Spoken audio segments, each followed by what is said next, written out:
व्याला के गांव के मदद के बड़े हाथ बचाई जान।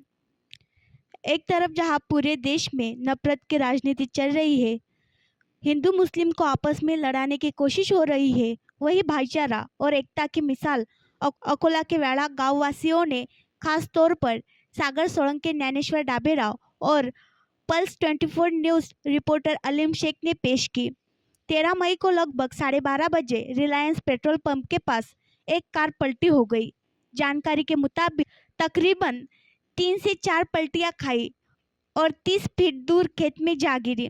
कार में सवार अकोला के डॉक्टर जुबेर नदीम और उनकी पत्नी घायल हो गए, जिन्हें तुरंत बाहर निकालने का काम गांव वालों ने किया और सागर सोळंके ज्ञानेश्वर डाबेराव ने बिना देरी किए अपनी कार में दोनों घायलों को अस्पताल पहुंचाया, जिससे दोनों की जान बच गई और गांव के सभी लोगों के सहकार की चर्चा पूरे अकोला में चल रही है।